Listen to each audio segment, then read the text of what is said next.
clutching the front of his waistcoat in a feeble attempt to save herself.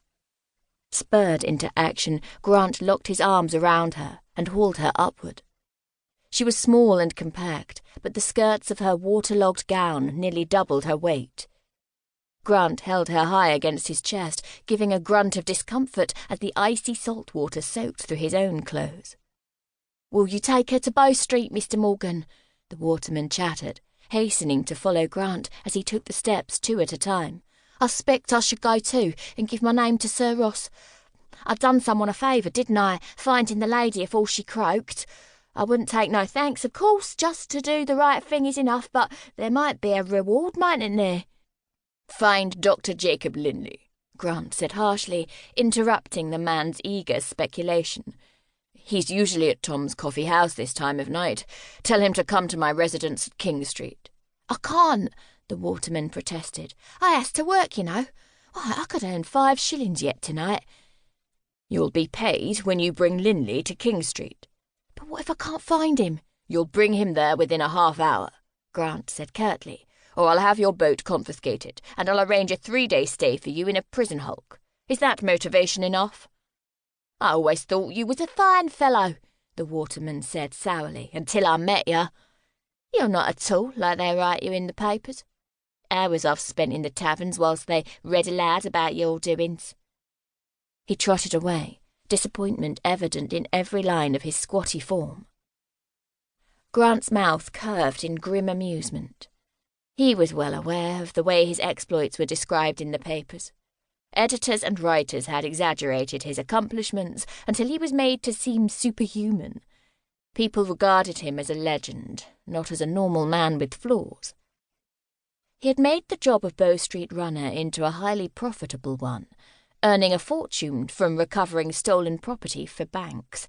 He had, on occasion, taken other kinds of cases, locating an abducted heiress, serving as a personal guard to a visiting monarch, tracking down murderers. But banks were always his preferred clients. With each case solved, his name had garnered more celebrity, until he was discussed in every coffee shop and tavern in London.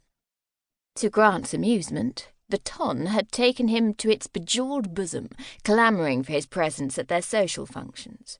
It was said that a ball's success was assured if the hostess was able to write "Mr. Morgan will attend" at the bottom of the invitation. Yet for all his apparent popularity with the nobility, it was clear to all that he was not one of them. He was more a figure of entertainment than an accepted member of the high social circles he frequented. Women were excited by the notion that he was a potentially dangerous character, and men wanted his friendship in order to appear more brave and worldly themselves. Grant was aware that he would never be accepted except in the most superficial way, and he would never be trusted by the ton. He knew too many of their dirty secrets, their vulnerabilities, their fears and desires. A gust of frosty air whirled around him, making the woman in his arms moan and tremble. Clutching his unwieldy burden more tightly, he left the embankment and crossed a cobblestone street coated with mud and manure. He strode through a small, square court filled with stagnant water barrels, a fetid pigsty, and a cart with broken wheels. Covent Garden was littered with courts like these, from which dark, winding rookeries spread out in disease-ridden webs. Any gentleman in his right mind would be terrified to venture in this area of the city, rife with thieves' kitchens, whores, bullies, and criminals who would kill for a few shillings. But Grant was hardly a gentleman, and the London underworld held no terrors for him. The woman's head lolled on his shoulder, her weak, cool breath hitting his chin. "Well, Vivian," he murmured, "there was a time I wanted you in my arms, but this wasn't exactly what I had planned." He found it hard to believe he was carrying London's most desirable female past Covent Garden's tumble-down booths and open stalls. Butchers and peddlers paused to stare curiously as he passed, while prostitutes ventured from the shadows. "Here, laddie," a sunken-cheeked scarecrow of a woman called. "Got a nice, fresh cream pot for ya."